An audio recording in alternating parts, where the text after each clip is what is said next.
রাসূলুল্লাহ সাল্লাল্লাহু আলাইহি ওয়াসাল্লাম যার মাধ্যমে আজকে আমরা ইসলাম পেয়েছি, যিনি সুপারিশ না করলে কিয়ামতের দিন কোনো মানুষ জান্নাতে যেতে পারবে না। যিনি শুধুমাত্র একজন ব্যক্তি যে কিয়ামতের দিন সকল মানুষের এমনকি সকল নবীদের জবান থেকেও বের হবে ইয়া নাফসি ইয়া নাফসি, শুধুমাত্র আপনার আমার নবীর জবান থেকেই বের হবে অল্টারনেটিভ বাক্য ইয়া উম্মতি।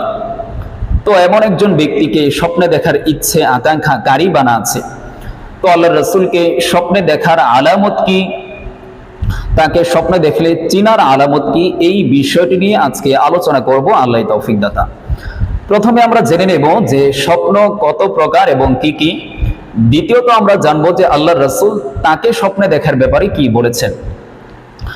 জামে তিরমিজির 2270 নং হাদিস, আল্লাহর রাসূল বলেন আর রুইয়া সালাসা, যে স্বপ্ন হচ্ছে তিন প্রকার। এক নম্বর হচ্ছে ফার রুইয়া সালিহাতু বুশরা মিনাল্লাহ, প্রথম প্রকার স্বপ্ন হচ্ছে যেটা আল্লাহ রাব্বুল আলামিনের পক্ষ থেকে বান্দাকে দেখানো হয় সুসংবাদ স্বরূপ।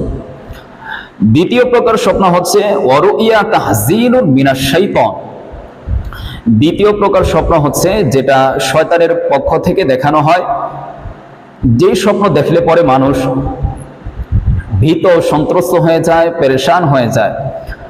তৃতীয় প্রকার স্বপ্ন হচ্ছে ওয়ার রুইয়া মিম্মা ইউহাদ্দিসু বিহাল মারউ নাফসাহু, তৃতীয় প্রকার স্বপ্ন হচ্ছে মানুষ জাগ্রত অবস্থায় যেই বিষয়টা নিয়ে বেশি জল্পনা কল্পনা করতে থাকে, ঘুমলে মানুষ সেই বিষয়টাই স্বপ্ন দেখতে পায়।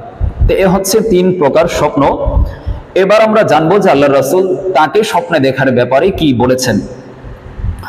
সহিহ বুখারীর 6994 নং হাদিস, আল্লাহর রাসূল বলেন মান রাআনি ফিল মানামি ফাকাদ রাআনি, যে ব্যক্তি আমাকে স্বপ্নে দেখলো সে প্রকৃত পক্ষেই আমাকেই স্বপ্নে দেখেছে। ফা ইন্না শাইতানা লা ইয়াতাবাসসালু বি, কেননা শয়তান আমার আকৃতি ধারণ করতে পারে না।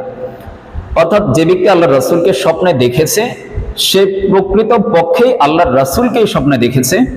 শয়তান আল্লাহর রাসূলের সুরত ধরে কাউকে ধোঁকা দেওয়ার ক্ষমতা রাখেন না। তো এবার আমরা আল্লাহর রাসূলকে স্বপ্নে দেখলে পরিপূর্ণ নিশ্চিত হব কিভাবে যে তিনি আল্লাহর রাসূল। তো এই ব্যাপারে আমরা শামায়েলে তিরমিজির সাহায্য নিতে পারি।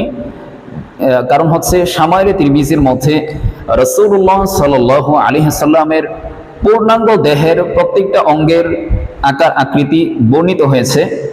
তো কোনো মানুষ যদি আল্লাহ রাসূলকে স্বপ্নে দেখে তো তার স্বপ্নের বর্ণনাগুলো যদি শামায়েলে তিরমিজির মধ্যে আল্লাহ রাসূলের শরীরের প্রত্যেকটা অঙ্গের যে বর্ণনা দেয়া হয়েছে উভয়টি যদি মিলে যায় তাহলে নিশ্চিত হওয়া যাবে যে এই ব্যক্তিটা আল্লাহ রাসূলকে স্বপ্নে দেখেছেন। কারণ হচ্ছে শামায়েলে তিরমিজির মধ্যে আল্লাহ রাসূলের পূর্ণাঙ্গ গঠন প্রণালী বর্ণিত হয়েছে। আল্লাহ রাসূল নবীগণের পর সাহাবায়ে কেরামের পর স্বপ্নের সবচেয়ে বড় ব্যাখ্যাদাতা যিনি ছিলেন তিনি হচ্ছেন মুহাম্মদ ইবনে সিরিন রাহিমাহুল্লাহ তাআলা। তো মুহাম্মদ ইবনে সিরিনের জামানায় কেউ যদি আল্লাহ রাসূলকে স্বপ্নে দেখতেন তো তারা স্বপ্নের ব্যাখ্যা জানার জন্য মুহাম্মদ ইবনে সিরিনের কাছে যেতেন। তো কেউ যদি তাকে গিয়ে বলতেন যে আমি আল্লাহ রাসূলকে স্বপ্নে দেখেছি, তো মুহাম্মদ ইবনে সিরিন তাকে বলতেন তুমি আল্লাহ রাসূলকে স্বপ্নে দেখেছো, তো তার গঠন প্রণালীগুলো একটু বর্ণনা করো, আমি একটু শুনি। তো যদি সেই ব্যক্তির গঠন প্রণালী হাদিসে বর্ণিত গঠন প্রণালীর সাথে মিলে যেত তাহলে মুহাম্মদ ইবনে সিরিন বলতেন যে হ্যাঁ তুমি অবশ্যই আল্লাহ রাসূলকে স্বপ্নে দেখেছো।